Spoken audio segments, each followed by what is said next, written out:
If you really need some nicer reading,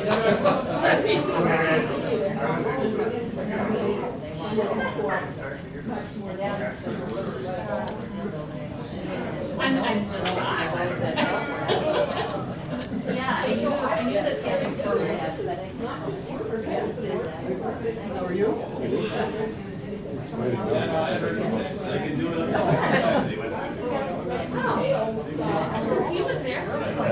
Hello, everybody, and welcome to the Power of Minnesota film screening and community conversation. We are super excited that you have decided to join us. My name is Lydia Meyer, and I'm a senior at Willmar High School and the coordinator of Voice Organization, a youth-led activism group in Canby, Ojai County. Voice has partnered with the Willmar Area Climate Action Group a few times before, and I'm so excited to be here as your MC for this afternoon.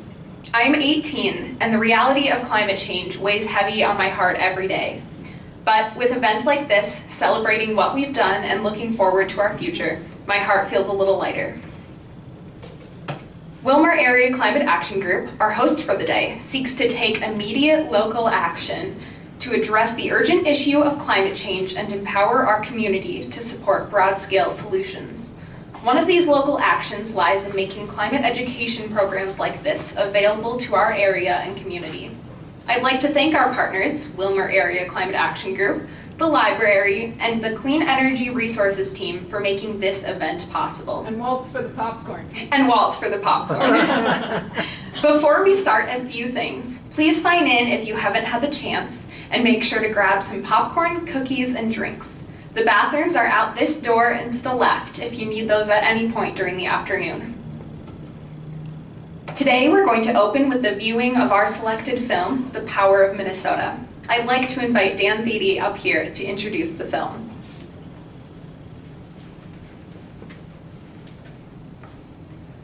Thanks, Lydia. Hi, everybody.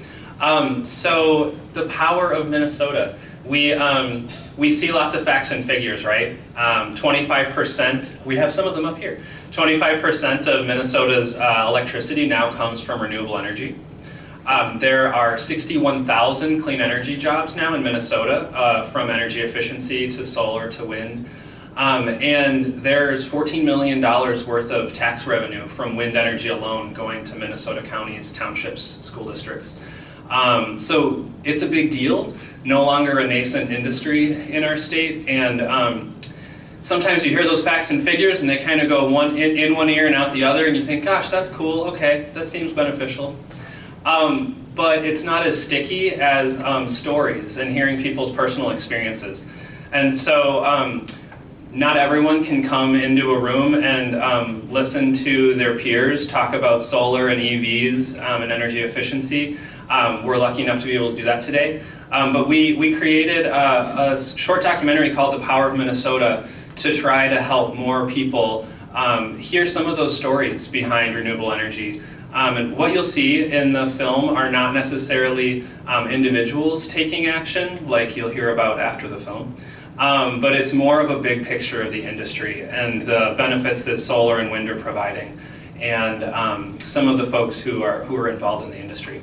So, if you like it, I have DVD copies of it here, and we also have it available to watch online. We've also partnered with Pioneer, your PBS station, and done a couple events with them and had it showing on Pioneer a little bit, and hope to do that more too. But without further ado, the movie.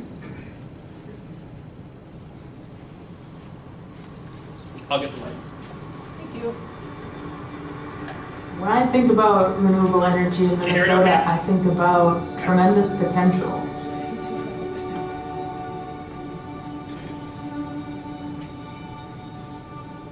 A lot of people's first thought is sustainability.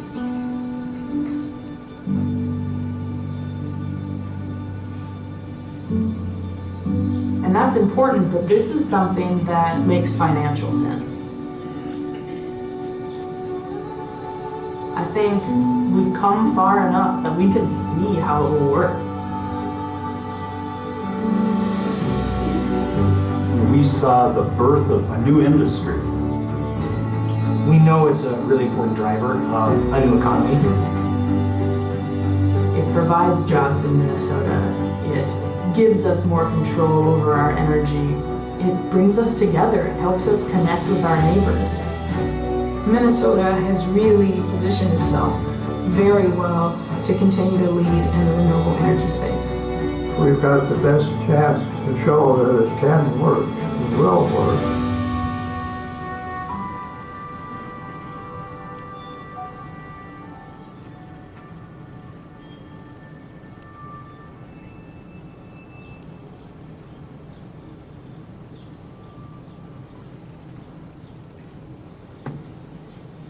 This originally was a large dairy farm. When we produced European cheeses, we wanted to diversify a little more. So I started raising the American bison. And our new addition is a solar garden. So we're producing electricity for the community and to sell to the grid. So this solar garden is approximately 22 acres. And it produces enough power to power about 1,000 homes. It makes a lot of sense for me that I know this 22 acres is going to make me a profit, and it's also producing a lot of electricity and helping out the community. That's an ideal situation at my age. As I slow down, this thing's going to keep working for me and help out my family and the community. So really we can think about this as almost the next big crop. What you see here is solar power that will be harvested over the next 30 years. Farmers have always been caretakers of the land and of our communities. You know, that's traditionally been through food, and energy might be another way that they can provide that really important support to the greater community. I've always been in favor of any renewable energy, whether it's wind or solar, but we don't have a steady wind here. Once in a while we have a tornado, but we don't have a steady wind. So I think solar is really the answer.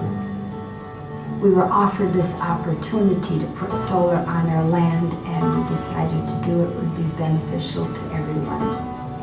Well, it would be a good revenue for the county, Chisago County, the North Branch School District, and it would help a lot of improvements, plus cleaner air for our future, our grandchildren and great-grandchildren. Well, when I bought the farm, I told her someday we'll retire off of this land, and that's what we can do now. This area, in many ways, is being returned to more of a native prairie. Even though we have solar panels, we were able to work with the company to promote pollinator-friendly and bee-friendly planting. I've noticed a lot more wildlife already with the solar panels, and the monarch butterflies are back. We really have seen almost a restoration of the ecological benefits of the native prairie up here. So not only is the solar directly beneficial, but I think how we use the land and how our stewardship manages that land will have an impact as well. I think it's cool that we're producing clean electricity and right here, and that we're doing something good for the community and the whole country, right? Or maybe the world. For the potential to be a demonstration area of how solar can be built into a community, can thrive in a rural environment. Seems like it's a win-win situation to me. Solar has had a huge impact throughout Minnesota, but wind has a particularly important role to play in southern and southwestern Minnesota. Farming today has been challenging. This is, kind of a blessing, and the wind turbines are our saving grace.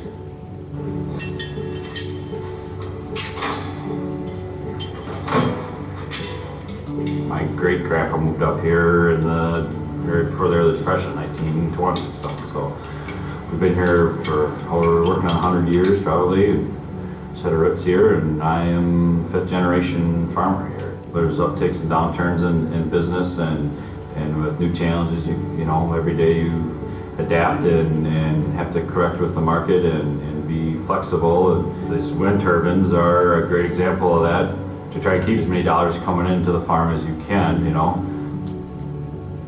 So the farms that we own and rent, I think we are currently farming around 18 turbines. I feel that being out here in rural America, we only have certain avenues to have income coming in, to keep farm income coming in, you know. This is one of them. Before this all came about, in probably October, November in 2000, I said to Eddie one day, you know, it'd sure be nice to have our windmill back. Like in the pasture, you know, we have an old windmill in the yard, we took it down. Yeah, he goes like that. Well, a couple weeks later he came home and said, how would you like to have a couple wind towers? And well, that's where this kind of all started. As far as I'm concerned, they're wonderful. We try to work with the farmers. They're happy to get the wind farms in here, get the turbines on their land. That's really where the benefit comes from. I think it's going to continue to grow. Every outfit out is right now hiring like crazy. I think wind energy is the #1 or the leading employer right now.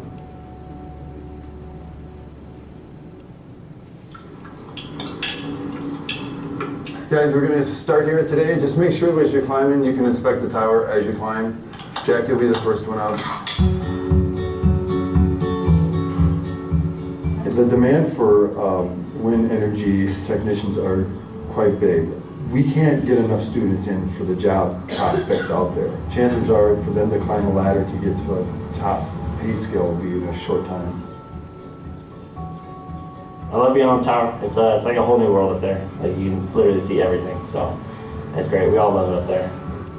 It's good for everybody, not just state of Minnesota, but you know, it's clean energy. It's the future of energy, I believe. There's a lot of opportunity in it, and it's a lot of fun. The reason why I was so excited to work in this field was because it made me feel like I'm going to accomplish more than what I can even imagine. Helping reach the 25% renewable energy goal of the state of Minnesota. Minnesota does offer a wind energy program. It's a 1 or 2 year degree. What we need to do is make sure that these students understand that there are a lot of options for them once they leave here. There's a report out there that the wind technician positions are among the fastest growing jobs in the United States. We here in Minnesota are seeing wind towers going down the highways like crazy because there's so much new wind being installed in Minnesota and in South Dakota that are part of our Minnesota production companies.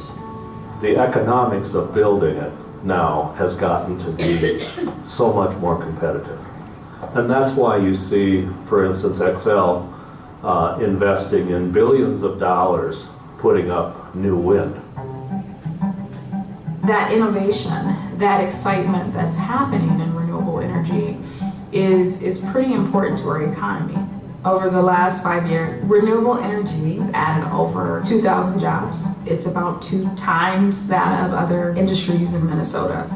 Solar power now employs more workers than the coal industry in the United States. So this is no longer a boutique industry. This is core. Most of the community solar gardens that I have been building in the last 3 years are on the ground, and they're out in cornfields in sort of a ring around the Twin Cities. And so what this represents is a move into the core central city. And so a lot of people are going to be seeing it and hearing about it one way or another. And being able to introduce that to those of us here in North Minneapolis that all too often don't get a chance to hear it or understand how it impacts them has been great. What first drew me to solar energy was a friend of mine who actually asked for a little bit of help on a project for a 3-week scope. The Tron's role is taking the responsibility as the crew leader to build the systems. When people can visualize employment, they can envision ways of being involved. This is a very viable career that you can get into. It's not going to fall through no time soon, and we're putting 25,000 jobs to the grid.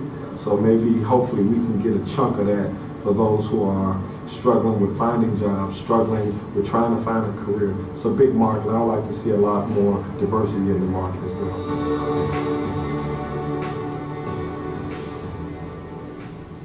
The job growth is created obviously when there's construction activity, but then you see the continuing benefits. So in this case, we see the jobs that are created of people out here working and maintaining the solar projects. So you see a spin-off or an economic benefit that just creates a vitality that hasn't been here. The growth of renewables has been a big deal for us here in Duluth. It's meant jobs here at the port in terms of crane operators, riggers and cargo handlers that have been involved in operating the equipment to unload vessels, load out trucks, or vice versa. It's been a lot of new jobs for truckers, for tradesmen and women, for manufacturers and others. It's new opportunities.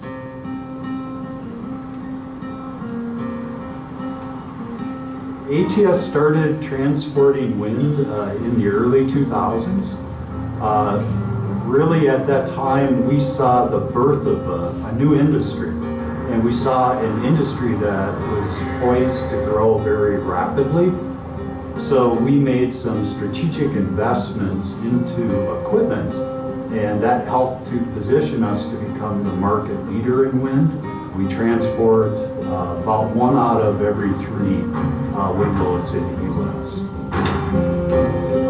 Since we started in wind in 2003, we transported over 190,000 components. Year over year, the industry just keeps growing.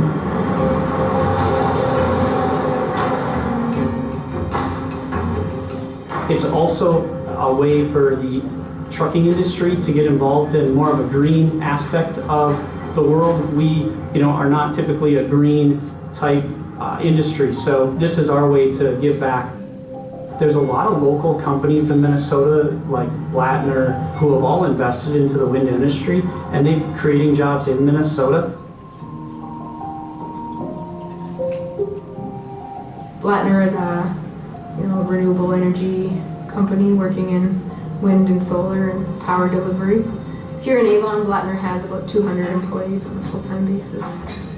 99% of our growth has been due to the renewable industry demands. So I've been a part of a lot of different communities when I've traveled throughout the country and as well as here in Minnesota, and I've seen the benefits. There's ongoing revenues from taxes for landowners and for states and counties that are really, really important, especially in rural parts of our state where a lot of these projects are built. They're really, those revenues are important to the county and to the cities. When solar power is produced, they actually pay a solar production credit. That becomes essentially like a tax benefit to the county, to the city, to the school district, and also to our townships. In our case, we're looking at probably about $250,000 a year in property tax relief that comes to us because of our solar activity. So in a 4-year period, Sago County will be getting $1 million from this, which will help all the taxpayers out. That means we can lower property taxes, or we can use that to do the roads, to build better parks, and to provide the services that we normally do. Yeah, so this farm right now will generate about $950,000 in tax revenue for our county and local townships that we're in.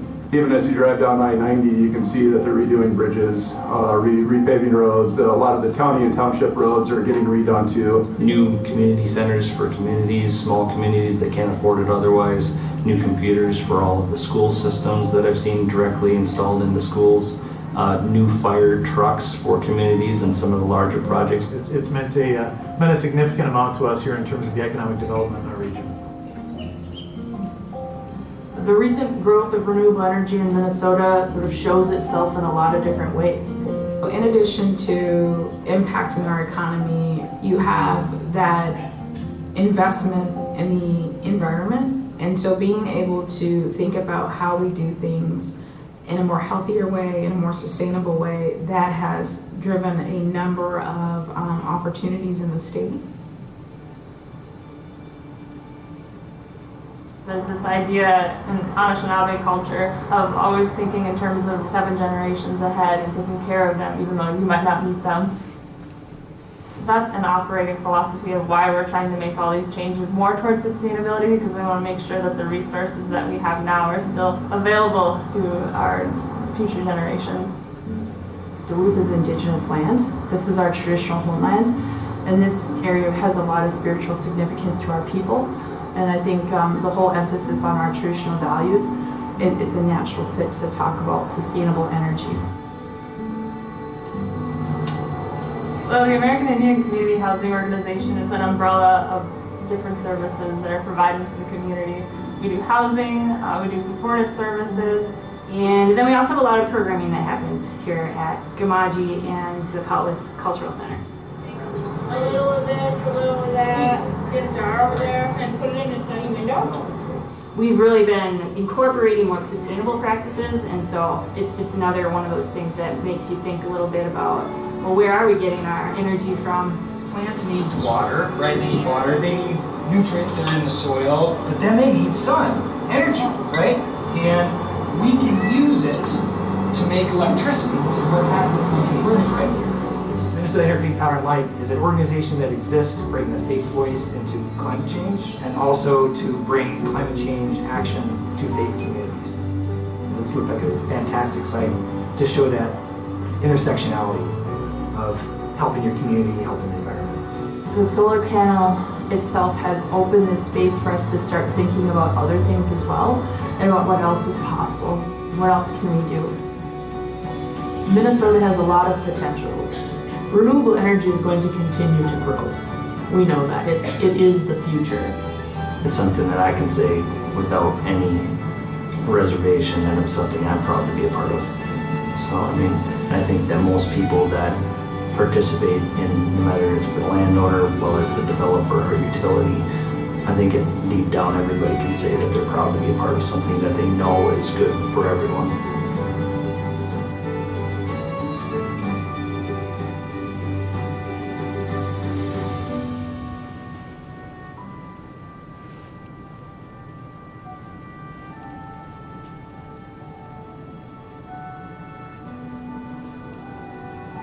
I want to make sure everyone knows that there is a place for you in this work.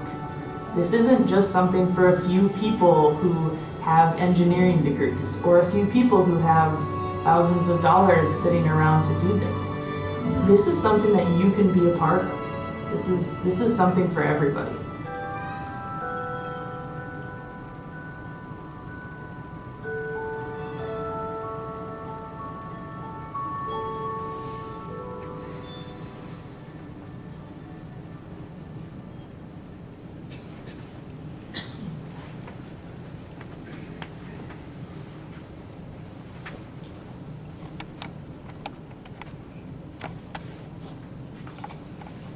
Thank you, everyone. What'd you think? Good. Pretty cool. Would you agree there's a place for everyone? Yeah, me too. So just to kind of get you, I know you were sitting and listening, and just to get you talking a little bit, wanted to ask a couple of questions, and this is just a chat with your neighbor. You can turn around if you want, or just chat with the folks you came with, but what did you learn that surprised you?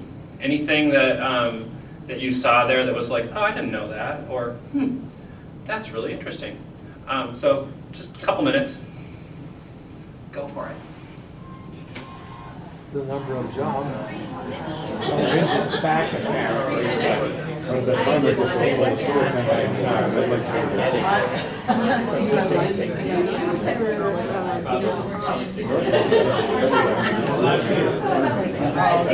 yeah, I know.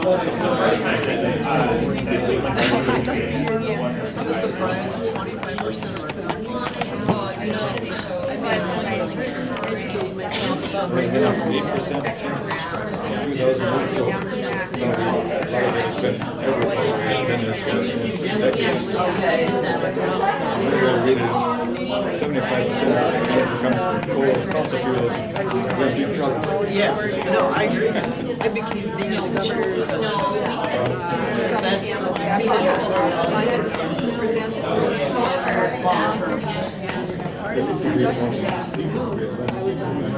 Well, that's a new generation.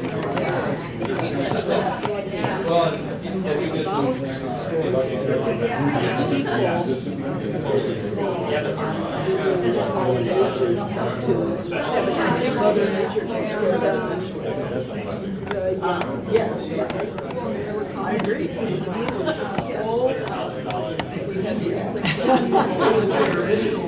It was two generations. Us to fix it. Well, I suppose. That's a I don't know why we're always. about blaming a generation. But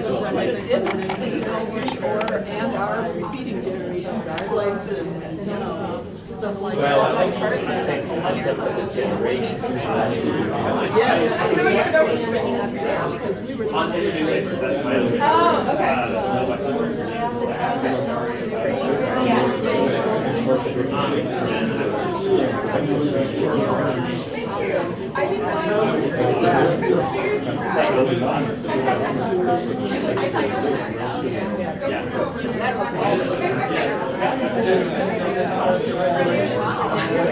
Well, I'm pretty jaded. I had many years of world energy. Yeah, in Candy-Like County. And we flew through about $650,000 for studies, and the Great Recession.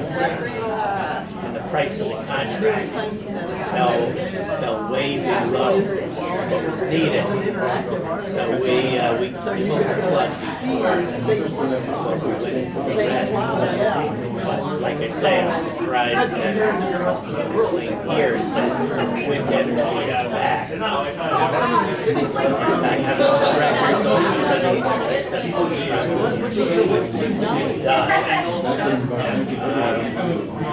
If anybody wants them. Okay, I'm not trying to bust up your conversation. Send the money back to all the. I'm glad you're chatting. You can just transition a little bit. So this big picture, what do you want to know more about after the film? Was there anything that piqued your interest that you're like, ooh, I really need to learn more about that. I should ask questions about that. So I'm asking you this question because right after this, we're going to hear from four speakers. I'm one of them. On solar, electric vehicles, energy efficiency opportunities, and then I'm just going to talk a little bit more about actions you can take. But it'll be a great opportunity, hopefully, to learn a bit about some of the things you can do. So if you wanted to chat just a little bit about, I'm hoping they'll cover blah, we'll be available for questions and stuff later. But it'll help you get those lined up for us. Maybe just a couple more minutes.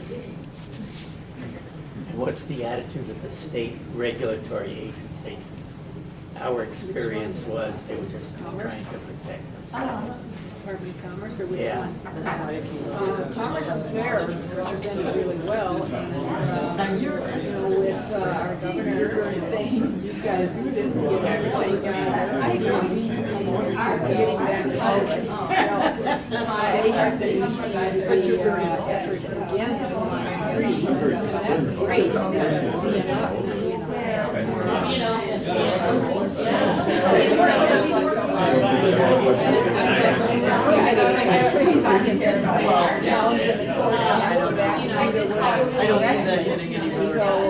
It's so hard because I'm interested in seeing what happens there. And it's nice to know. We had a 100-page engineering study and the state at that time seemed to be more interested in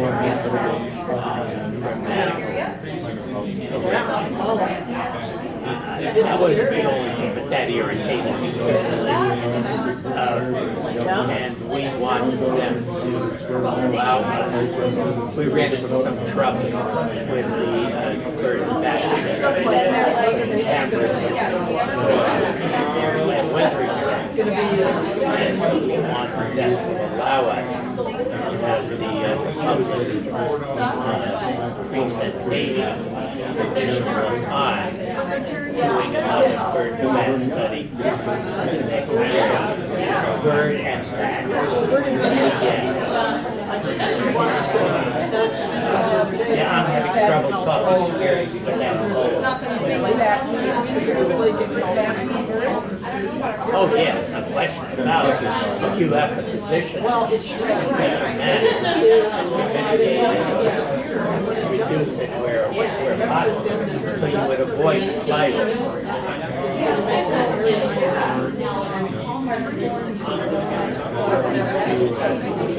That's what I Okay, well, there are lots of studies.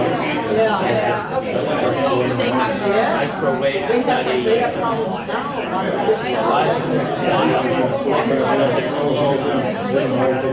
Well, no, but there are microwave towers. Yes, you have to avoid. At least according to that survey. But it's all right, I'm loving these conversations that I'm hearing, but we're going to move on to our speakers so we can stay on track today. So I'm first going to introduce Steve Molinar. Being retired, Steve Molinar has had lots of time to read the daily news, and in doing so, he's taken the news of the climate emergency to heart. While it will take united action by the world's governments to effectively deal with the emergency, he wanted to do his part by eliminating fossil fuels from his life. Steve is our first presenter, and he will be talking about how solar can easily power and heat your home. Welcome, Steve.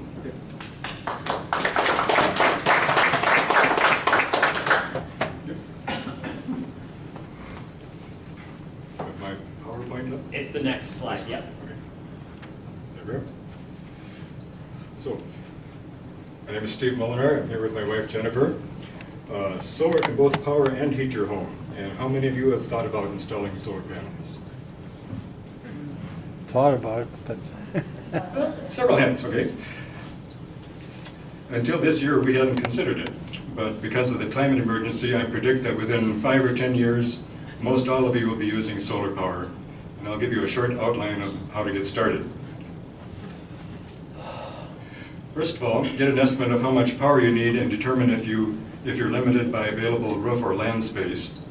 Here's a handy online calculator from the Department of Energy. You simply enter your address, your DC system size. In our case, it was 48 panels, 365 watts per panel, or 17.5 kilowatts. Your module type, your array type. In our case, we have a fixed ground-mounted array, but you might prefer a roof or a 1 or 2 axis tracking ground mount. Your system losses due to shade from trees, buildings, or dust or snow, tilt from the horizontal, and the azimuth, which is the angle measured clockwise from true north of the panel's face. In our case, the panel's face due south, which is 180 degrees.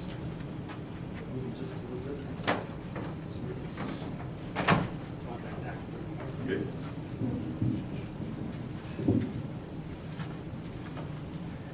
Then click to go to the next page, and you can see an estimate of your kilowatt hours by month. See right there. And at the bottom, the total for the year. The system size is projected to generate about 25,000 kilowatts for the year. We added up the kilowatt hours from our electric bill for the past year and found that we had used 11,000 kilowatt hours. But we also planned on replacing our propane furnace with a geothermal heat pump, perhaps requiring an additional 12,000 kilowatt hours. So our projected kilowatt usage could double to about 23,000 kilowatt hours annually. And so this system is about right for us. For those of you that prefer a formula method, you can go to this website and plug in the values for the 4 variables, and you can see that we got about the same value, about 23,000 kilowatts per year. Should you choose a roof mount or a ground mount? Roof-mounted systems take advantage of the roof as the main support for the solar panels, simplifying installation. Keep doing that. The best roof is one that's a rectangular roof and which faces south to get the maximum sun exposure, and is one that won't need reshingling for the 25-year plus life of the solar panels. Our roof wasn't ideal because it doesn't face due south and it may need new shingles within about 5 years. Ground mount systems have the advantage of being able to choose the optimal azimuth, meaning south facing, and tilt for sun exposure. Also, maintenance doesn't require climbing up on the roof, and the panels aren't in the way if roof repairs are needed. For this reason, reasons we selected a ground mount system. This is a picture of our solar panels on the right.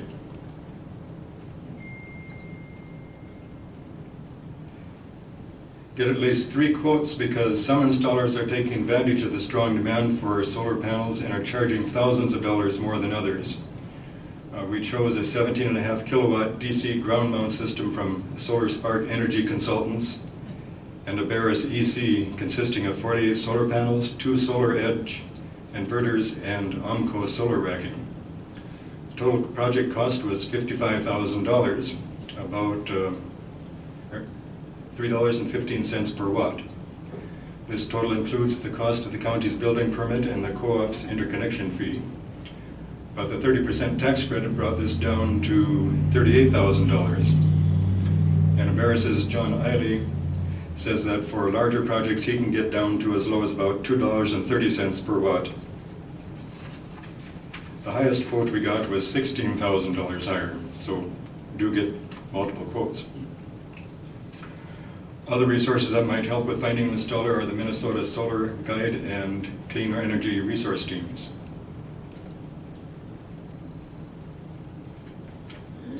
If you're served by the Candy High Power Cooperative, you will need to sign a cogeneration contract which defines the size of your system, specifies the rate at which they will buy your electricity, and you'll need to pay their interconnection fee of about $600. You'll need to apply for a building permit. In it, you'll need to enter the electrical contractor's name, a description of the system, a wiring diagram, installation instructions, and you may need to sign a waiver if you're serving as your own contractor, as we did. Our electrical contractor completed most of the permit for us. There is also a permit fee based on the cost of the system, about $800 for ours.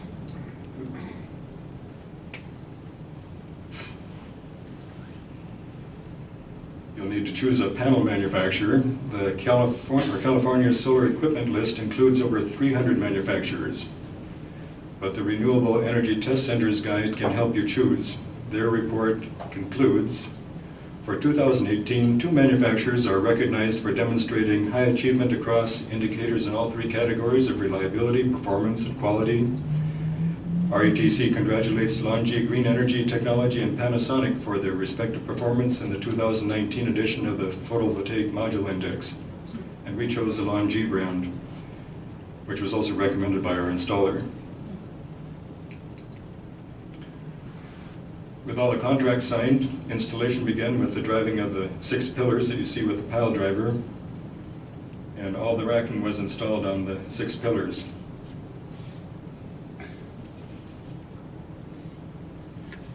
Panels were slid into place on the racking, and the electrician John Eiley connected the solar panels to the inverters. The installer preparing your quotation may mention a DC to AC wattage ratio and something called clipping. What they're talking about is the ratio of the maximum DC wattage of the panels under sunny conditions to the maximum AC rating of the inverters. If the available DC wattage is greater than the capacity of the inverters, then the excess is clipped. And that's what you see happening right here during the midday. This peak part of the power is eliminated because it's beyond the capacity of the inverters here.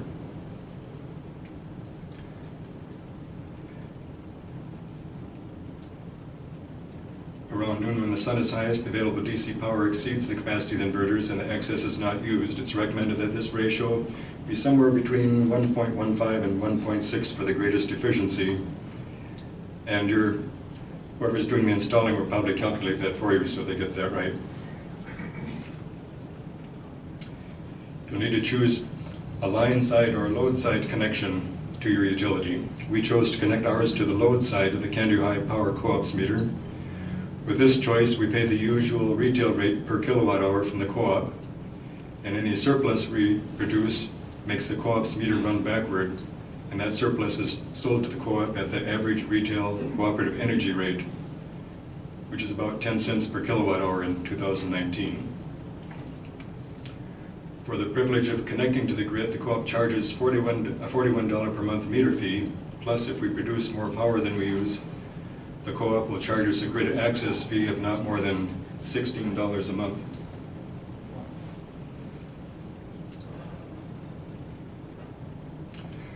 We also wanted to go a step further in heating our house without fossil fuels, and we did this by replacing our propane furnace with a water furnace Series 7 geothermal heat pump. The system uses a set of 5 230-foot long pipe loops buried about 20 feet in the ground in our front yard. If space is limited, these loops can be also installed vertically by well drillers. Here you can see that they're using a horizontal boring machine to drill underneath the ground. These are the loops coming back from underneath the ground. They connect into a manifold and then they go underneath the house up through the basement floor to the heat pump. And this is what it looks like. Ground temperatures remain a steady 55 degrees year-round, and the heat pump moves this heat from the ground, concentrates it, and uses the heat to heat the house. Since the heat is free from the ground, the only cost is the process of moving it and for the furnace fan to circulate the heat throughout the house. This process uses only about 1/4 the electricity of electric resistance heating.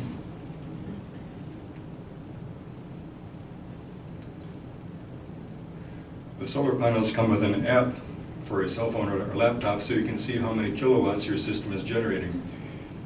Here you can see that our system was generating 13.83 kilowatts last Monday morning when it was sunny. The heat pump also comes with its own app.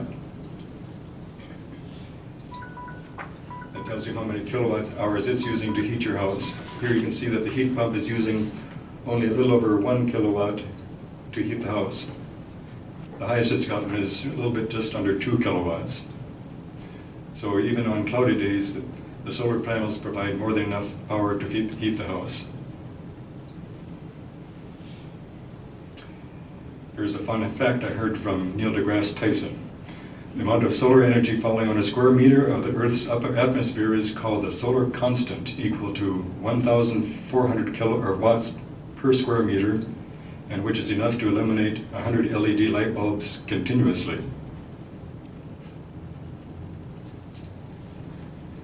So I hope I persuaded you to start thinking about solar power for your home. It does work, it's clean, and it's essential that we protect our environment. It is expensive, but waiting for the climate to worsen will make it even more expensive and painful, and tax credits can help you pay for it. That's it.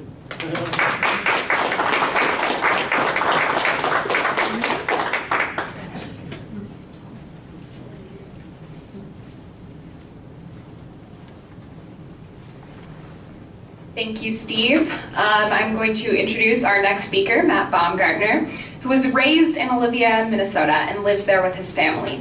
He graduated from the University of Minnesota with a degree in environmental science and has worked as an environmental consultant and entrepreneur. He is currently employed as a supply chain analyst. Matt is an advocate for renewable energy and lobbied his town of Olivia to install their EV charging station. He is a member of the Olivia Public Utilities Commission, where he pursues ideas for greater electrical efficiency in the city. He owns a Tesla Model 3 EV. Today, Matt will be presenting on electric vehicle transportation.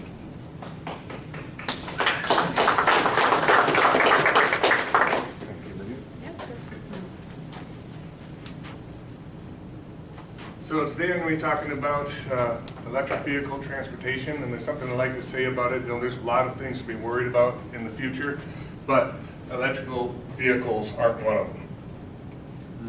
So first I want to talk about the advantages of the EV over the ICE. Can you hear me? EV over the ICE, or internal combustion engine vehicle. And the first is acceleration and torque. This is the one that caught me by the most surprise. When you get into an electric vehicle and you hit the accelerator, you get all of the horsepower immediately. And it's a tremendous experience. It's a lot of fun to drive. They have superior handling and weight distribution and a low center of gravity. So largely due to the battery being under your feet, they can almost perfectly balance the weight on all 4 tires, allowing them all to get better grip on the road. And then because that battery under your feet, the center of gravity is very low, and like maybe 1.5 feet off the ground. So it makes the car incredibly stable around corners and very, very difficult to tip. there's low maintenance and a low cost of ownership on them, incredibly low compared to most vehicles. I'll come back to that. Safety. EVs are generally safer than other vehicles, and there's two big reasons for that. One is there's no engine in the hood, under the hood. It's all a crumple zone. So if you hit somebody on full speed, you've got a whole crumple zone area to absorb that shock and not pushing an engine block into the passenger area. And then also the battery underneath you is like an additional frame, so on a side impact you have a lot more resistance from becoming injured.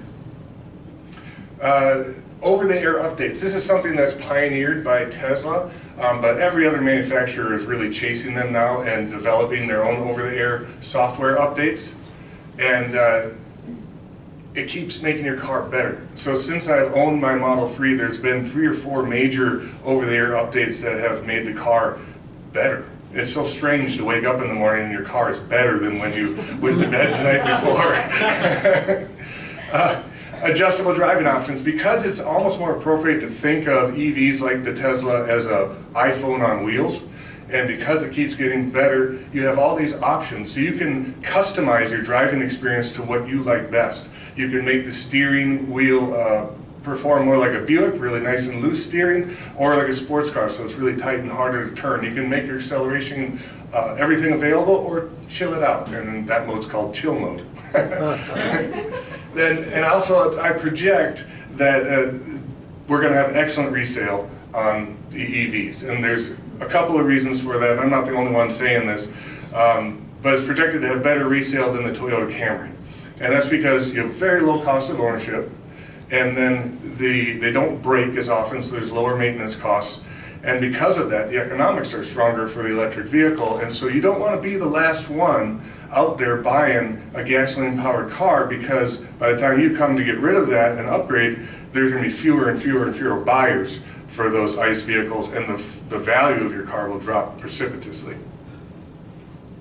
So everyday operation, there's a low cost of ownership. So I've talked about this a couple of times, but in my Dodge Journey I had before I got the Tesla, and it averaged 23 miles per gallon on my commute to Willmar and back.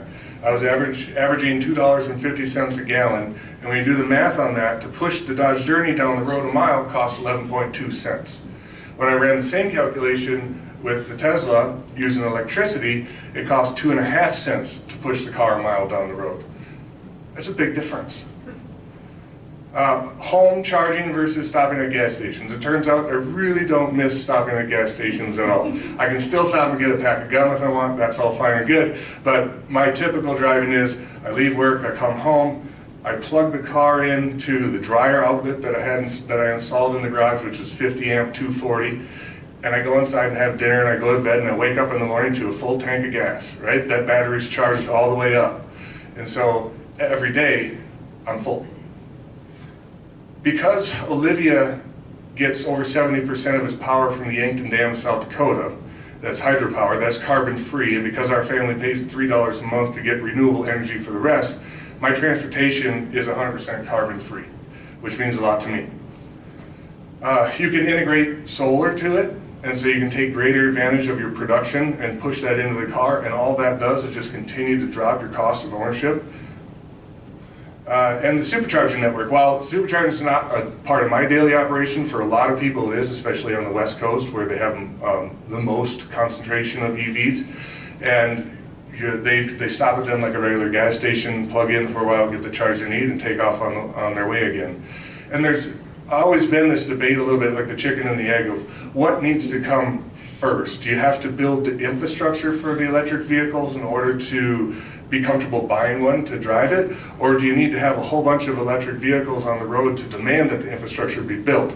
And from my opinion, it's both. You got to do both at the same time. That's the way it needs to be done. This is an example of what the DC fast chargers, the non-Tesla ones, look like in the state of Minnesota right now. It's inadequate. You can't comfortably drive anywhere without thinking ahead and making sure you can charge up and get back home. So when I went to go visit my friend in Hackensack, Minnesota, up in this area, he had a welder, right? A welding outlet. So I was able to plug into his welding outlet, so it worked out fine. But I had to think about it, and I had to talk about it with him. This is what we should be heading towards for EV charging in the state of Minnesota. So you're never more than 30 miles from a DC fast charger. That will really go a long way to make the EVs as practical as they should be. Now talk about the maintenance on the EV. There's really no maintenance. There's really not much to do. And by not much, I mean, well, I still have to put windshield wiper fluid in it when that runs out. Okay? And then second, you got to rotate the tires. There's no oil, there's no grease, there's no anything. You just drive it. It's great.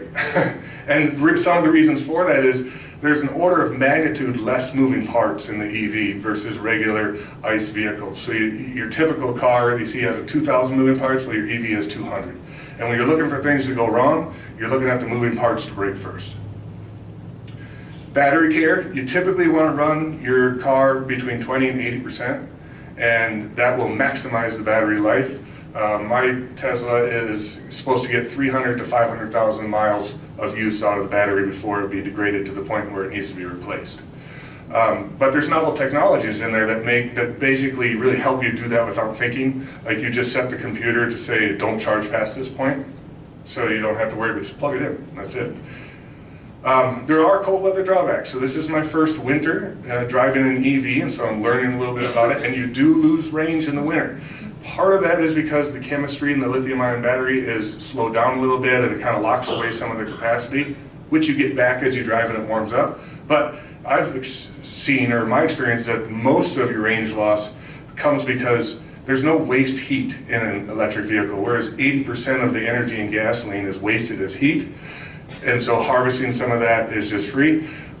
It uses a lot more energy to heat the cabin. And so that's where I've noticed most of my range is disappearing too. So I lose 60 miles of range or something because all of the heat energy has to come from the battery. Future improvements, expanding the charging infrastructure to reduce range anxiety. So I would say range anxiety is really a real thing, and it's not tackled yet because we don't have the full infrastructure in there, so you got to think about where you're going to go. As soon as you don't have to think about where you're going to go because you know you can charge up, it'll be a no-brainer. Then there's V3 charging, the version 3 charging from Tesla that already exists, is being rolled out in California first. Will give my Model 3 180 miles of range in 15 minutes of charging. And so suddenly it gets very close to parity with just filling up with gas at the gas station. So the technology already exists, and now it's just a matter of rolling it out. Improving the battery technology itself. So the holy grail right now of battery technology is getting to a solid state lithium-ion battery, which is projected to have 1 million miles of usefulness in a vehicle, charge faster and have less to go wrong with it. It's rumored that they exist, but they're under test. I don't know, but I'd say it's pretty darn close to having that solid state battery.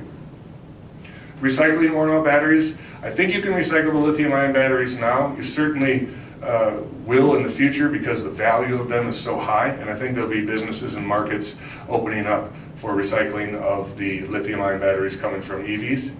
There's a ton of usage. You could also maybe just bolt it to your wall in the garage, hook up your solar to it, and have that be your backup generation for your house. Falling costs and increasing choices. So the cost of electric vehicle manufacturing has been going down precipitously. It will continue to do so for the foreseeable future as they get better at doing it, as they get economy of scales, and the new technology continues to push it like Moore's Law. And so the cost of electric vehicles are projected to be lower than the cost of manufacturing ICE vehicles in the not too distant future. And at the same time, we're having a lot more choices all of a sudden pop up in the marketplace. Next year, I believe there's 32 different electric vehicles coming out from multiple manufacturers. One that I'm particularly interested in learning more about and seeing is the Mustang Mach-E, which would be a direct competitor to the Tesla Model Y. It'll be an SUV crossover, and Ford still has the $7,500 tax credit available, so it makes it like below $40,000 for that vehicle. Eliminating range anxiety. I'm going to say that again because that is, I think, the highest hurdle, the only hurdle really left before EVs completely take over the automobile market. I don't think there will be any practical reason to buy an internal combustion engine vehicle any longer as soon as range anxiety is gone. The costs are dropping, it's cheaper to operate, and you don't want to be the last one holding a bag with a vehicle you can't sell. So, thank you.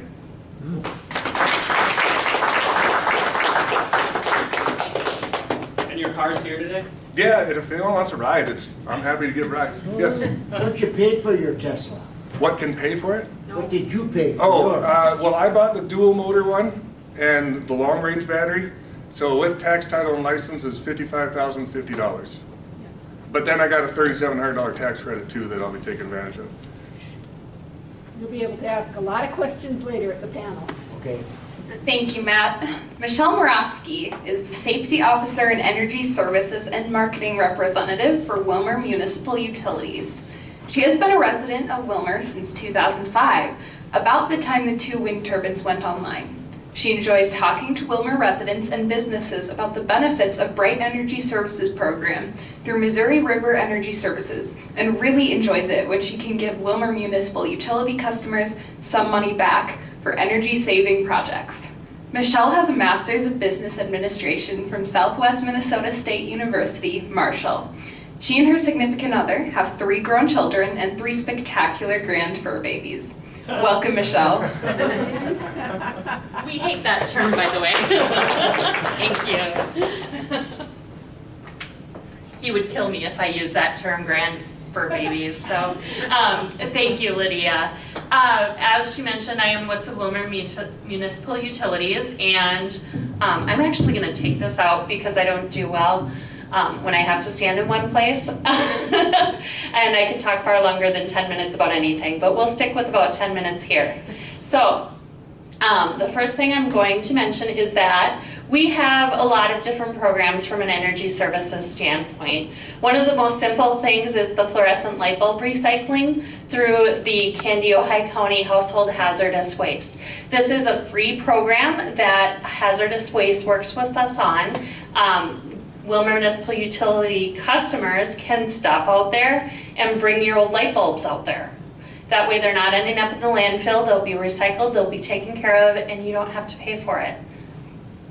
We also have our load share program. The load share program is something that we are working very hard on right now. We are finishing up the first phase of the project, which is to replace all of our load share, they're called load control modules, for about 2,500 customers in town that have already had them. So we have replaced them with new updated models, and in the next year, 2 years, we expect to roll out and make Willmar, make load share a requirement of service for our customers. So every home that has, for example, central air conditioning in the city of Willmar, you will automatically get a load share module put on your house.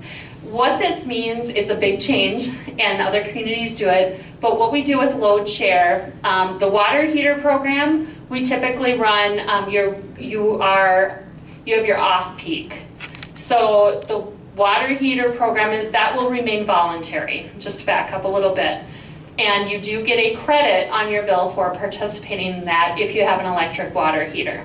So what that means is your water heater is on from 11 p.m. to 7 a.m. So that is when it is charging, that is when it is getting your hot water. And then we shut it off at 7 a.m. So you need to have a large enough water heater, about 80 gallons at a minimum, so that you have enough hot water to use for the day. And then if you run out later at night, then it will recharge overnight. So the air conditioning program is the one that I mentioned that we are moving toward a requirement of service for the city. And there are just so many financial benefits with us using this air conditioning load share program. We can save $300,000 to $400,000 per year for the city, which then keeps our electric rates low. So getting everyone on that is really a priority for us and moving forward with it. If you have any questions later, let me know. There's a lot to it. We also have our Bright Energy Solutions rebate program. This is a program, as Lydia mentioned in my intro, I like to give money away to people. and it's one of the most fun things about my job. You may have read in the newspaper that Ridgewater College just did a major chiller project, and we gave them a $10,000 rebate for that.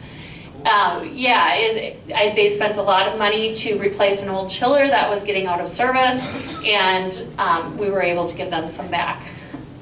That is through our partnership with Missouri River Energy Services.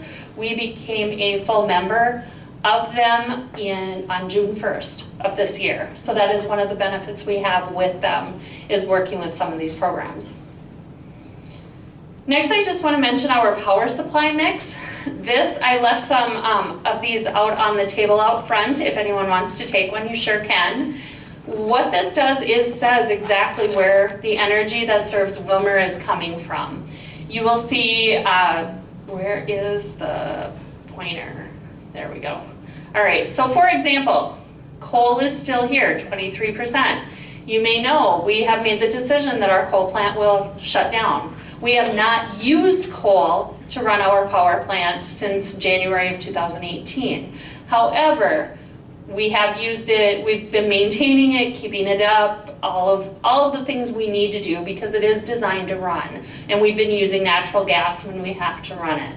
So what we expect is that 23% is going to go down. That doesn't mean what we're producing here. That means all of our contracts, anything that we get through Missouri River. These are the sources of where that electricity is coming from. We also get hydro, water, 13%, and then our wind is 15%. Something that I'll talk about on the next slide is the renewable credits, and that is 6%. So I expect that we will go, those renewable credits, the renewable energy, those will increase, and that coal will start dropping off. We are currently at, right here, 34% of our renewable energy, and we are at 66% of carbon-free energy right now. And, all right, so I just want to look ahead into 2020 through membership with our Missouri River Energy Services. I just mentioned renewable energy or renewable credits. We have a new renewable energy certificate program, and what this program does is allows you to claim that the energy you purchase is 100% renewable. For the average home in Willmar, it would be about $2.31 on your monthly utility bill. And what that money does is we collect it from you, and it is based on your usage, and we just pass it right through to Missouri River, who will pass it right through to a company that works on the research and development of renewable energy. So it's an easier way to support the renewable energy, the development of it, and the actual implementation of it, than if you can't afford solar panels. As Steve mentioned earlier, they are expensive. If you are looking for an alternative way, this is one of those. And I certainly have more information and sign-up sheets of that today as well. Electric vehicle charging station rebates, that is going to be new through Missouri River this year as well. And there's a lot to that. We also are working with the Volkswagen settlement to get a charging station here in Willmar. And any businesses that have questions about that, if you're looking at customer friendliness, doing things like that, we are happy to talk through those questions, concerns, and ways to make things happen. The last thing I'd like to talk about is the Red Rock Hydro Project. Again, our membership with Missouri River, it just does great things. And this is a hydro project that is near Pella, Iowa. It will be licensed to about 36.4 megawatts of electricity, of which Willmar will receive a portion. As I mentioned on that power supply mix, that hydro will go up, that coal should go down. And then there is a website there if anyone is more interested in finding out more information. You can just Google Red Rock Hydro Project and you should get there as well. Right, that's all I have.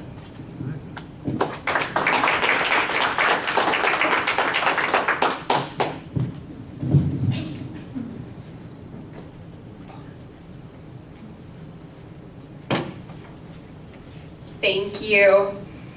Dan Thiede is a Strategic Communications and Engagement Director for the Clean Energy Resources Team, or CERTs, at the University of Minnesota. Dan has spent the last 12 years planning and executing communications work for energy efficiency and renewable energy programs in Minnesota. Today, he will be talking about clean power programs. Welcome.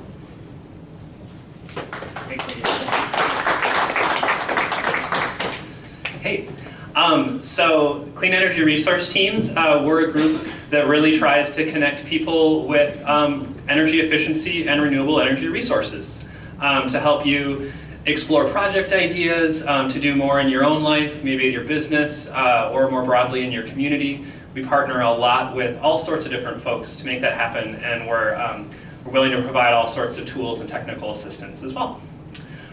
So like I said, there's some hands-on assistance that we provide.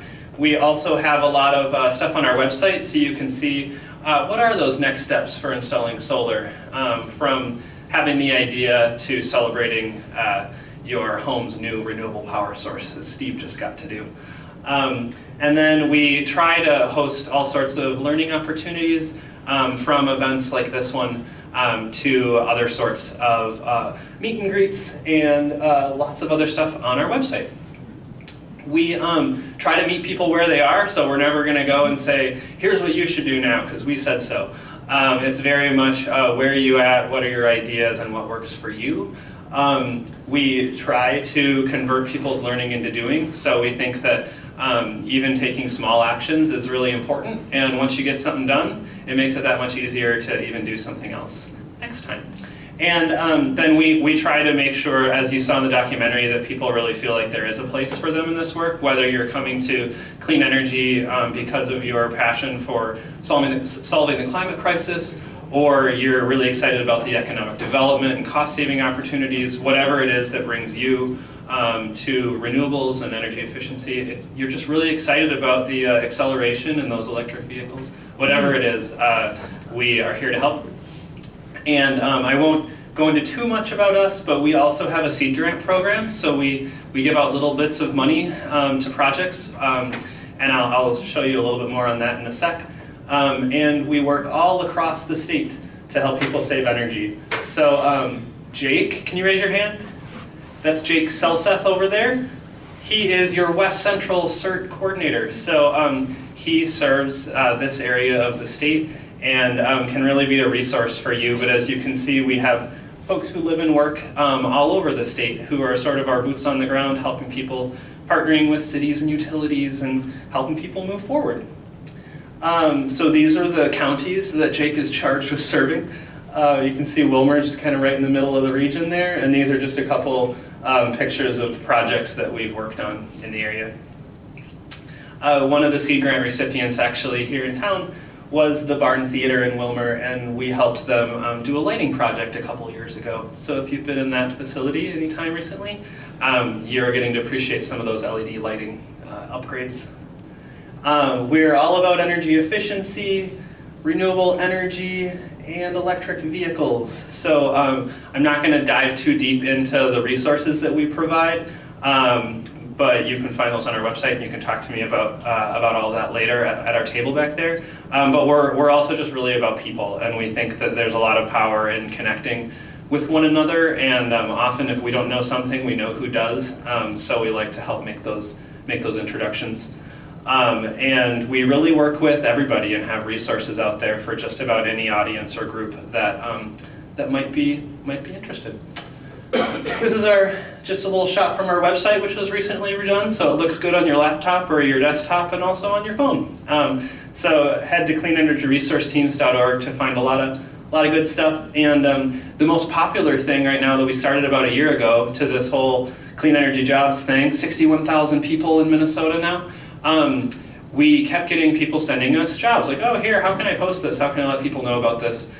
So we have about 20 jobs or so a month now that we've been putting on our website, and it's now the most popular thing on the site after the homepage. So if you are looking to hire someone, or you're looking to get into the clean energy industry yourself, or you're just curious what's out there, it's a great resource to check out. And there's Jake again, just in case you needed a bigger picture of his face, and his contact info, so you can reach right out to him. But that's all that I had today, and then I think we're going to bring our panelists back up here and have lots of time for questions. You want to give people, what, a minute or two just to get more drinks and Oh yeah, popcorn? yeah. There's lots of coffee and snacks left, so feel free to replenish your stocks, and then we'll do some Q&A.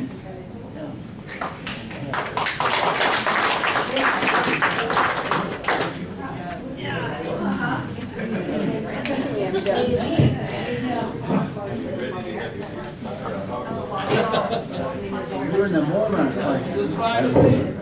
If they're sitting at the table, is the Willmar area climate action group sign with the ruler sticking up, is that going to be a problem? Or will that be fine? Oh, let's do what you did. Yeah, it should be fine. Yeah, that's what I was thinking.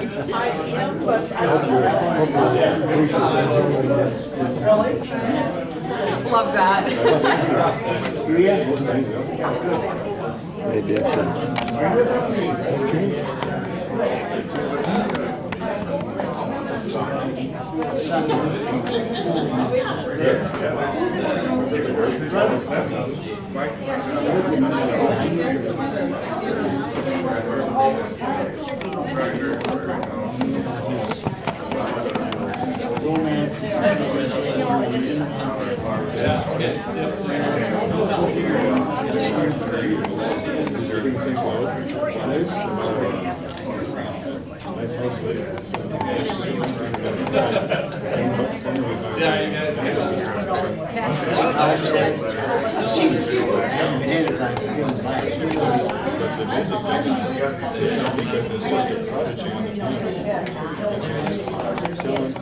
Well, way beyond that, I could never dream of that. Doesn't matter. It depends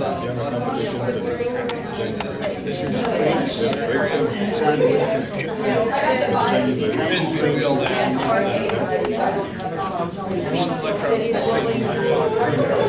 Yeah, there's get some pictures of people. Greg is tired now and just sitting around a lot, or thank you? Take it slow.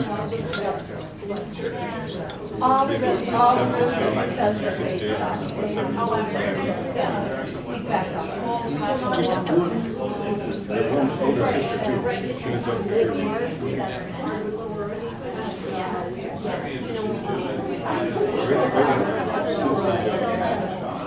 the government worked for that government, it's taken out a little bit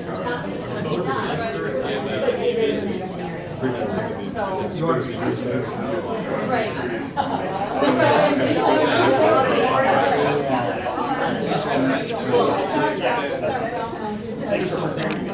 Alan is university. May as well pan around here, otherwise they're going to have to. Oh, you can't pause? I don't know that it's possible. I don't know, but it's start to stop. I don't know what happens. They have an assisted living section and a nursing home section, and a garden section, all of it connected. I'm sure. Assisted living. They have All right, if we could have our speakers come up here, we're going to do a little Q&A. I'll mention that. We could have our speakers come up, we're going to do a little Q&A. We want to turn this off. Oh. It says Minnesota on your phone. Oh, yeah. We can just push the blackout button. Black one. So you said Monday we're for reviews here. Oh,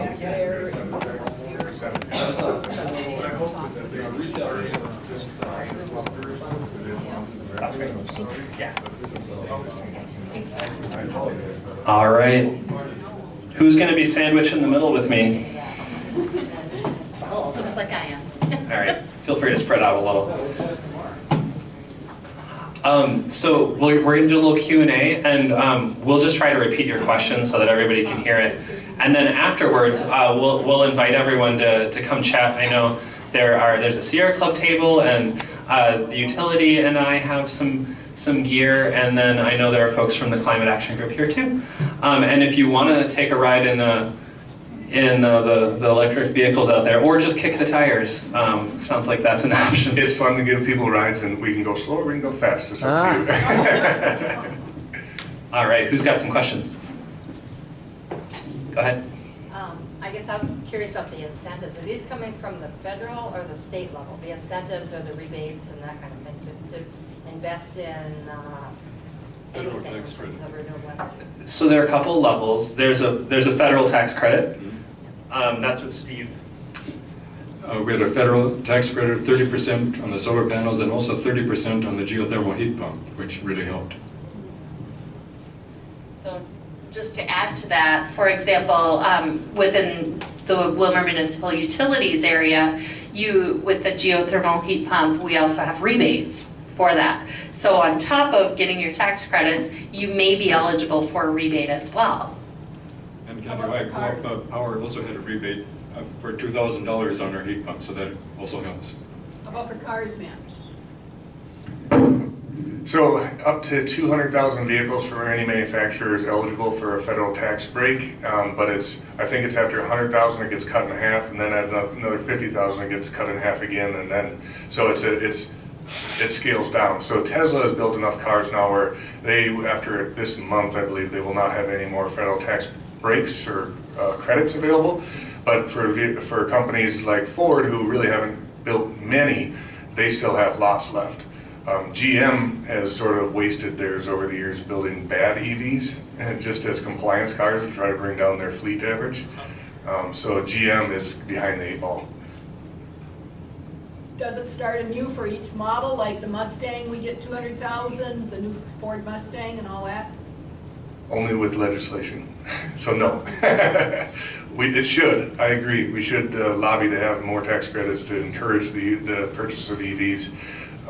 But no, currently it's just the 200,000 total per manufacturer.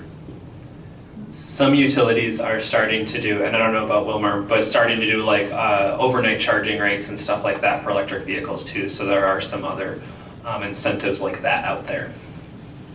That kind of goes to our off-peak programs, and those are things that we're working through and talking about. And another term you might hear out in the world is time of use rates. That is not something we're doing right now, but they are definitely things that the industry is talking about, and we're keeping an eye on that and seeing where everything goes. To that end, if I can add this on the electric car, the last update that came, there's a scheduled departure, so you can tell the car when to charge. So if you have advantageous rates at midnight or something, you can say, oh, charge at this time. So that new charging station that you said is going to be in Willmar, is that going to be the high-level, fast-charging one, or the slow one like at Goodwill? It would be the high level, and I don't know a lot of information about it. I just know that it is being worked on. Yeah. Question about that time of use. Were you talking about just about electric vehicle charging, or were you talking about household use? We don't know yet. We don't know how far that will go, what scope it will be yet. Steve, are you willing to share how much the geothermal system cost you? Yes, that was just under $30,000. Okay. So with the tax credit down to about $20,000. What company did you go with? The water furnace brand, and the installer we chose was Eric from B&B Electrical in Minnesota. He's installed 600 of them and is one of their preferred installers for water furnace, so that's why I selected him. I'm Steve's wife, and I want to say that they came and it was a wonderful experience when they put it in. The guy promised me they did it this winter. He promised me we wouldn't be without heat. It works wonderfully. It's quieter than the propane furnace, and we haven't had any trouble with the heating at all. And that's all the only heat we have. It's definitely prime time for heating. Could you perhaps repeat? Could you repeat that, please, what she said? We aren't picking it up. Oh, well, I was not come up to the paying that much attention. So. I'm sorry. Sorry. I'm Steve's wife. He's my stay-at-home husband. I'm still working. So it was a wonderful experience when they installed it. It was clean when they installed it. They had a 2-foot hole in the basement. They had directional drilling so that there wasn't a big mess in the basement because we have a finished basement. They promised me we wouldn't be without power, so they did it all in one day. And it just works wonderfully. It's heats the house. It's warm and it's very quiet. It's very quiet from the propane. Yes, ma'am. How warm does it keep your house right now? Right now, we have the house set at 68 all the time. Okay. Which is basically what we did with the propane also. And it stays 68. We could set it higher, but we just have never done that. That's a nice temperature. Yeah. Okay. When do you anticipate breaking even cost-wise on both of your systems, Steve? I think somebody asked that question before, maybe it was you, but not here, but to me it was irrelevant because it's something that has to be done, whether we like the cost or not. It has to be done for the climate. But aren't you curious? Not really. See, he's got a right to work. Maybe this question is for Michelle. I taught at the senior high in Willmar, and they put in the geothermal system in 1994. Yes. And they've had a lot of problems with their system, but not because of geothermal, but just because of the large size of the building. It was the first time that contractor ever put in a system that size. Do you know if they've, I've been retired for 10 years, so but to my knowledge, that system is still going, but I don't have anything on authority about the efficiency or anything of that. That would be a school district question. Well, it was very efficient. The problem was getting the heat distributed equally to all the rooms. You're at the senior high. There's those rooms that are freezing and rooms that are cool, and Sure. Rooms that are hot. Sure. And when you're talking geothermal. And when you're talking a system of 1994, we're 25 years ago. Yeah, that would probably be a good question for the school where they're going with that. Now, in the county building, which uses geothermal too, right? I've been all over that, and I haven't noticed anything being cold or hot. Sure. So it's working better? I really couldn't answer that. I haven't spoken to them about it. Yeah, I do know they were put in about the same time. That's something that is, we know about it, but we don't know the details about how they're working. So those are conversations, though, as I work through the community and talk with people, that I ask. When I hear other people asking them, then I work those into the conversation as well. Can you repeat the question in short form so that we can... It was about the geothermal system. The question was about the geothermal systems at the senior high school and at the county building out there, at the Health and Human Services building. Any other question? I have a question for Michelle. Our solar system produces about 23,000 kilowatts a year, which I think is equivalent to 23 renewable energy credits. Yes. So if I sold those to Bob and he wants to then claim that he's green, how can that be? Because I have the solar panels and all he did is give me a payment, kind of like a subsidy.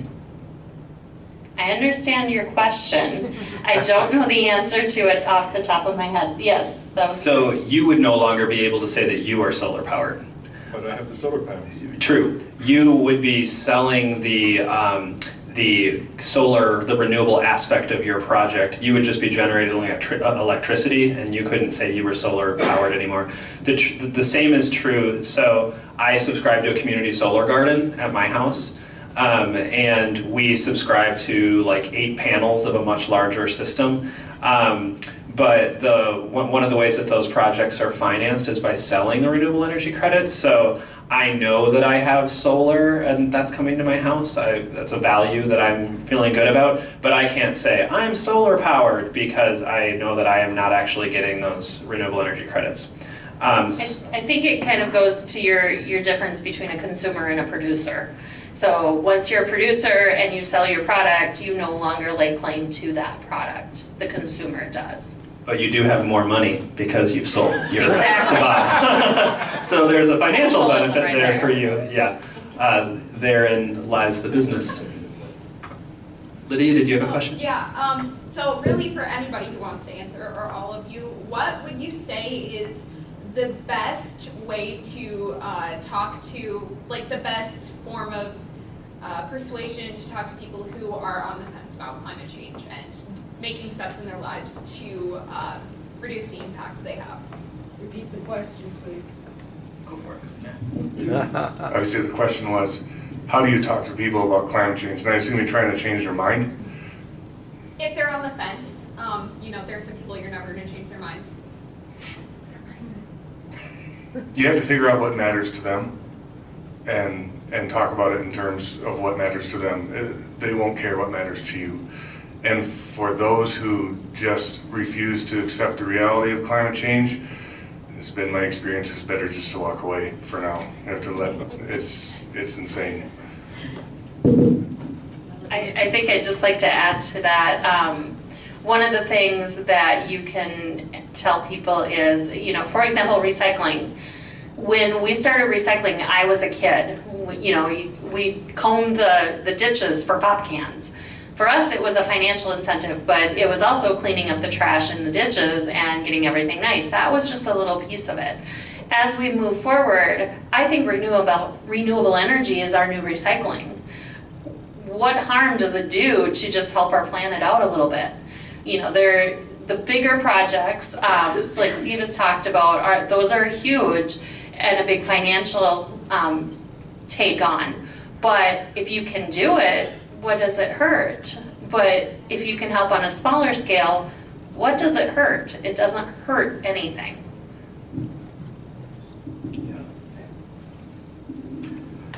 I probably wasn't too concerned about the climate a few years ago, but what changed my mind just to think about it was reading all the news articles, particularly from the Guardian newspaper and the New York Times now. They have regular climate articles, and it's scary.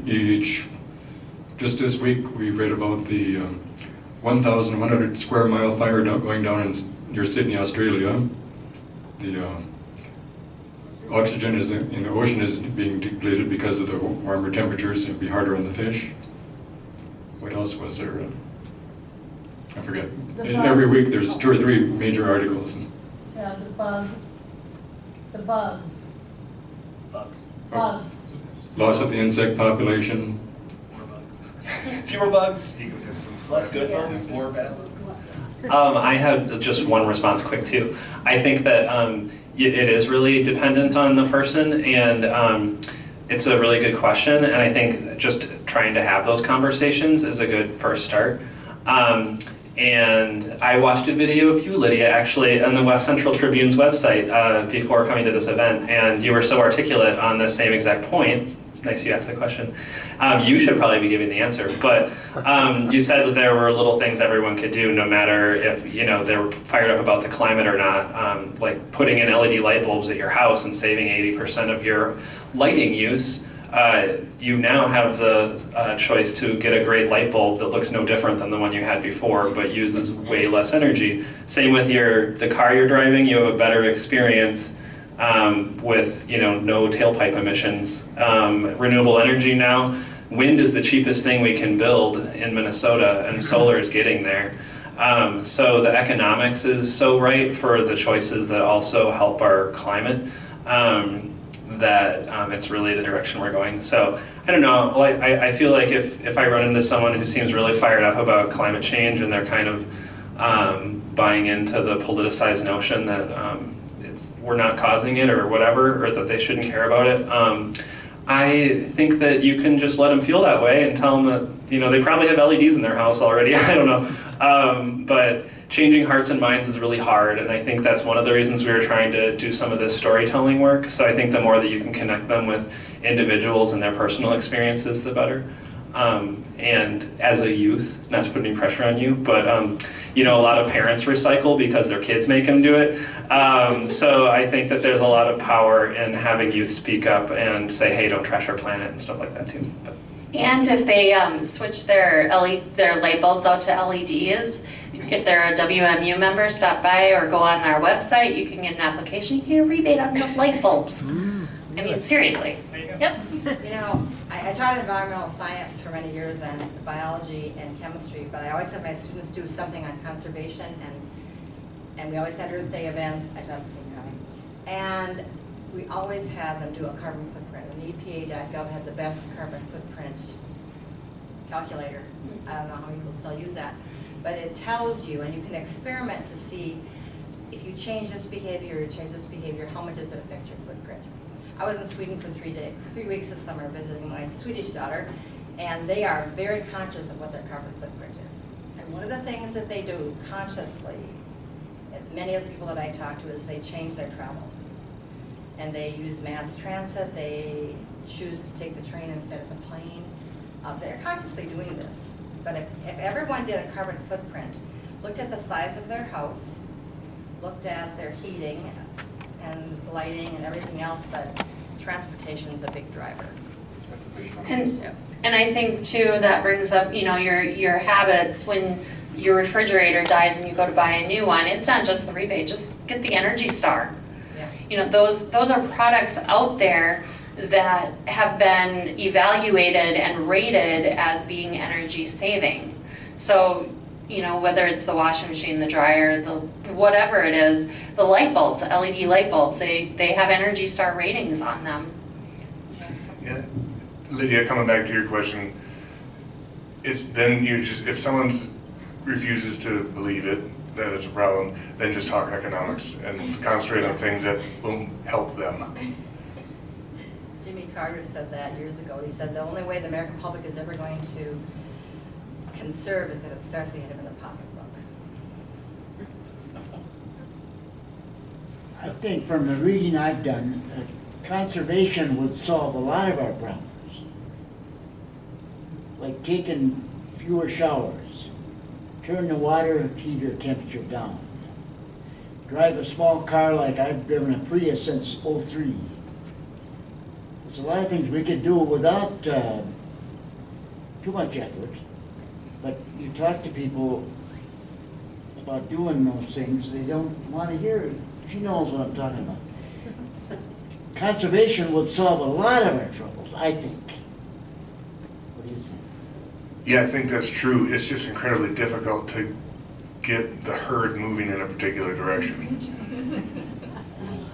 I think, you know, rebates helps. The fact that, you know, I think the messaging around it used to be, hey, turn your thermostat down and put on a sweater. And people are like, I don't exactly want to sacrifice my comfort just for a couple dollars of energy savings for the planet or whatever. But if you can talk to them about a programmable thermostat, equipment that runs the same but uses less energy, things that don't sacrifice comfort and performance and all of that, which definitely exist now, that the conversation is much easier. It's like, oh yeah, why wouldn't I do that? And sometimes it's just that little nudge that gets them thinking in the right way about, oh yeah, I should look for Energy Star or whatever it is. But you don't have to make sacrifices to save energy. And that just takes me into, again, rebates, because, you know, the Wi-Fi, we can do so much with our phones. You know, like you mentioned, that you can set your car to charge at a certain time. Well, if you get that Wi-Fi programmable thermostat, you can get a rebate. It's Energy Star. Things like that. That's not sacrificing anything for you at all. Going into our load share program, just signing up for it, we run the load share program on peak days. So we're talking those really hot days in the summer, from anywhere from May to September. And I believe, just off of the top of my head memory, I believe we ran it a total of maybe 17 days for a couple, just 3-4 hours at a time over last summer, over 5 months. So for many people, you're already at work. You're somewhere else. And if you are home, I did have a customer say they weren't sure about this load share program. They're like, oh, I'm gonna, you know, when you do run it, because it cycles on and off every 15 minutes. So your central air is on 15, off 15, on 15, off 15. And they came back and they were like, you know, at first I wasn't sure. I thought, I'm gonna feel this. They noticed they knew when we were running it, and they noticed 1 degree because they looked at their thermostat. They lost 1 degree because they looked at it. They didn't feel that degree, they just knew that it was there. So that really, I mean, to me, helped me go, yes, I have a story. So, you know, if you can get, talking to people, if you can get those kind of stories that are real life, it really helps. And then you get back to the economics. You know, if we can get this program established in the community of Willmar, we can save ourselves $300,000 to $400,000 a year in energy costs. I don't get that bonus. That doesn't come to me. That is for our community, and we have been fortunate to not have raised electric rates since 2015. If we can keep doing that, that is fantastic.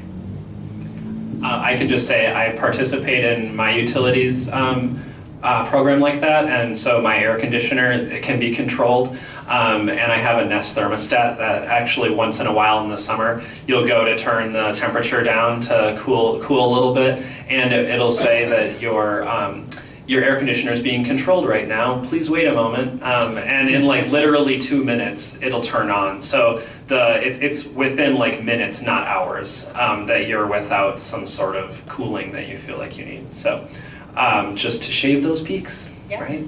that's right. Question about the 25%. Is that 25% of all electricity or Minnesota electricity?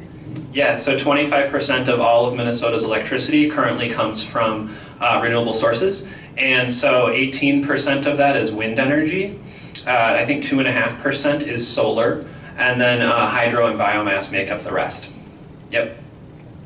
And it's been around 25% for the last couple of years, and going to see big jumps in both wind and solar in the coming couple of years.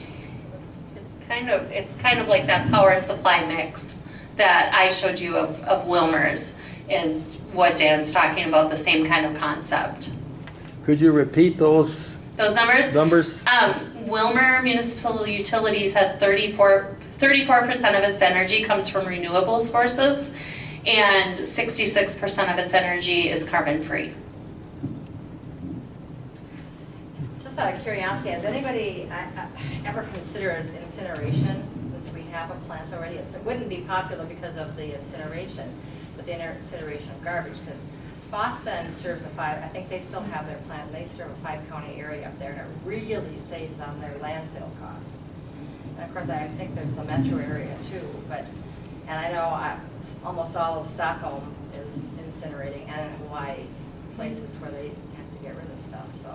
I think that's a very, okay, the question was, has anyone considered with the closure of our power plant, has anyone looked at like converting it into an incineration plant? And she referenced the city of Boston that has an incineration plant and how it really helps keep the things at the landfill down. I would say I have not heard that anyone has considered that, but hey, that's an opportunity for someone to consider.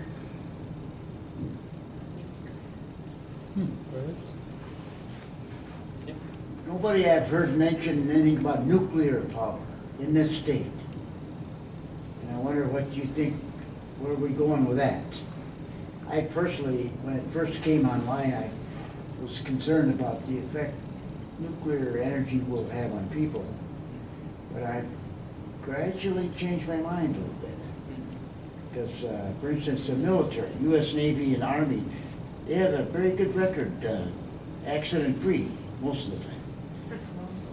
And there's no carbon footprint. So, what do you think about that? Yeah, that'd be great. So Minnesota has 2 nuclear plants, one in Monticello and one in Prairie Island, kind of down by Red Wing.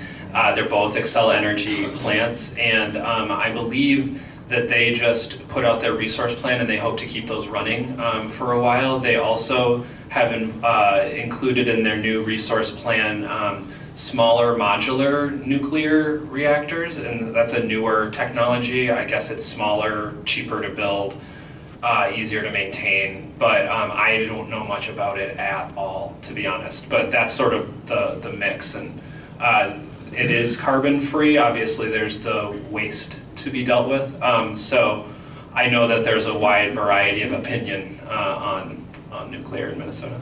Do they still store their waste on site, or is it being shipped out? Still stored on site, I believe. Yeah, and It's still on site. yes. It also uses a great deal of water. I know. And if you drive by Montevideo, you know that huge, I mean, it just is like a really dark winter cloud on the brightest summer day that you have to drive under, and the farmers' crops aren't growing well. That comes right out of the river. It is heating the river because a lot of that water doesn't go into the air, it goes back. But you know, we need to conserve our water too, even though it seems like there's a whole lot running down the Mississippi. That isn't infinite. Right. I have another question for Michelle. I don't want to pick on you. To put up a large-scale solar project would cost only about 2/3 cost per watt that cost to put up my small one. And I've lived in Willmar for about 68 years, and I know the power plant has been, I think, all here all that time. It's a big investment. Very impressive with a big generator and cooling towers. Couldn't the municipal utilities also put in a big solar farm north of Willmar on the farmland that isn't so prime as it is south of Willmar? When it comes to solar, definitely that is something, as we move forward in the next few years, we are looking at a new facility. Because if you feel free to stop by, good luck finding a parking spot on a busy day. Our lobby is small. We have staff at 3 different locations. So from an efficiency standpoint, so when we get to that point, I would expect, again, we have a lot of visions over the next couple of years. Solar is one of those conversations that we are having. And how does it fit in with whatever space we end up having? And, if it's, building a new building, how do we fit that in there? So it is a conversation that we're having. We just don't know where we're at with it yet. I see Painesville has a lot of solar panels north of their town, and it makes me kind of jealous as I drive my way up to St. Yeah, and we do keep an eye on things like that. What are other ideas that other communities are already doing that we can fit to work here in our Willmar community? One of the real opportunities about solar is that you can plant pollinator-friendly native plants under it. And that is a huge issue for Minnesota in terms of where our pollinators, our native bees and bee-like critters that keep our crops feeding us, are going. Yeah, and that's what Kay mentioned, the pollinator habitat is now becoming, it's not required in Minnesota, but it is becoming an industry standard on those like megawatt or larger projects that you see popping up, probably some of the ones that you're seeing as you drive along the Highway 2. Anything that's like the size of a football field or larger that's being built by a developer, most of those are featuring pollinator habitat these days. There's a really nice pioneer feature on pollinator-friendly solar that just won a regional Emmy as well. So if you haven't seen that Pioneer public television piece, you should check that out. It's really good. What's the name? It's a Prairie Sportsman episode. So if you just go to the Prairie Sportsman page on Pioneer's website, you'll find the solar pollinator one that just won a few awards. Yeah, it's really good. How about recycling of solar panels? What happens when they eventually worn out? I can take that one too. So there's not a huge market for solar panel recycling yet because the typical warranty for a solar panel is 25 years. And some, it seems like we'll be able to work beyond that time too. But there's a lot of valuable stuff in there, from the steel, from the metal itself, to the silicon panels themselves, the little wafers. There's a lot in there that can be recycled and will be.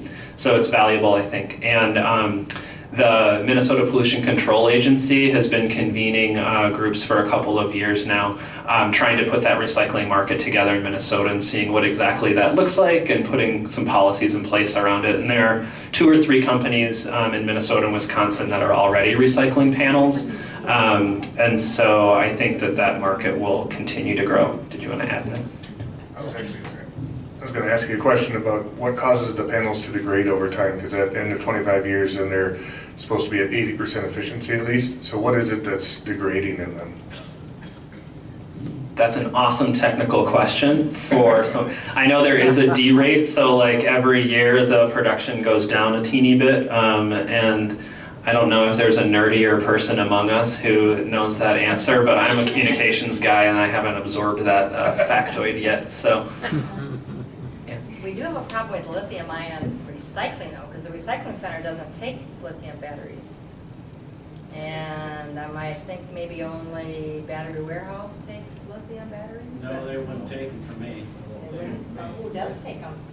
I mean, we really need to have a lithium recycling. Yeah, Home Depot is one, I think. We'll take lithium batteries? Yeah. Home Depot will take your lithium-ion batteries. I thought so. Well, maybe if they come from the tools that they sell. Oh, that might be it too. Yeah, that might be it. I'm thinking just, the lithium-ion, even the small batteries, those should be recycled.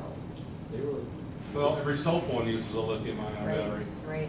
I stopped by the battery, was it battery place? Battery Warehouse, yeah. Yeah. They would take only those, and only in the bigger ones. They didn't want anything small. I think I have taken them there, but also I do business there. So Yeah, and they wanted money for it too. Yeah. But yep, that's true. I bought a battery that day, so they took it. Yep, that's Any other burning questions out there? Okay, yeah. As kind of a wrap-up, I was wondering what you folks, our people on our panel, see ahead for Minnesota in terms of managing and adapting to climate. Earl and I just went to the State Environmental Congress Tuesday, where the governor spoke in a most inspiring way about climate change and what the state should do about it. He's setting up some of his cabinet as a climate sub-cabinet. He's asking a bunch of us to apply for his new climate advisory board. Where do you see Minnesota going? I guess, is that a good summary question? Yeah, that's great. Anyone want to start? Well, I think that economics are going to be the driver of most things at the end of the day, and solar at utility scale and wind at utility scale is cheaper than coal. So we should see less and less of carbon polluting electrical generation sites coming online.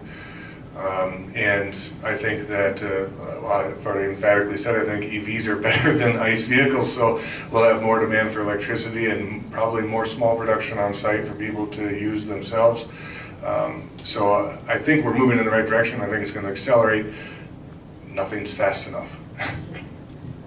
For the utility side, one of the reports I do every year is for the Conservation Improvement Program, or the CIP reporting. And what that is, it's a state, it's not a mandate, but it is a strong suggestion. It's a goal for us to work toward, is that we spend 1.5% of our revenues on energy saving measures. So whether that's implementing the load share program and putting those load share units on, as I mentioned, as we move toward requirement of service, this is something that we pay for. So we'll require it to be on a home, but we'll pay for it. We'll put it on the home. So those kinds of things. And then our rebate programs, everything that we give to our customers that qualify for rebates, those fall under meeting that goal as well. So there are things coming from the state that we are following and doing our best to meet the goals that they send. Yeah, so our big uses out there, our electricity production is no longer the biggest emitter of greenhouse gases. Transportation is, and I'm sure that's a lot of what the governor was talking about this week, and they have their whole new clean cars. And I know that there's talk of electrification. There's also talk of lower carbon fuels like biofuels and stuff. So I think that there are a lot of personal choices out there. We've been working with a lot of cities who are interested in putting in EV charging and also converting the vehicles in their own fleets over to EVs. And I know that there are electric buses now running in Minneapolis, and there are a lot of other transit authorities in Minnesota looking into electrifying their buses. There are grants out there from the PCA right now for school districts to switch their buses over to electric school buses. So I think that there's a lot of room to make improvements in the transportation sector, and they have a little catching up to do to the electricity sector, to join the electric sector, as it may be. But I think that there are all sorts of small actions that people can do too in their everyday lives. Our buildings use a ton of energy, and not everyone's on electricity, right? There's natural gas and propane and all of that too. And so, however we can help save will make little impacts add up to big impacts, right? So. I just want to throw in there real quickly that there are also electric forklifts. So if you are working somewhere like manufacturing or anywhere that uses forklifts and you're looking at replacing those old other powered ones, then there are rebates for the electric forklifts as well. And along with that, as you mentioned, the large buildings switching out to LEDs, I have done a lot of walkthroughs. Again, the one fun thing about my job is that I get to give people money. Well, I get to do that, but before we do that, we do a lot of walkthroughs and evaluating and assessing. And so I've seen Willmar does amazing things here, and we have a lot of people interested in changing out their fixtures into the LEDs and getting things updated. And if we can give them a financial incentive to do that, that's great.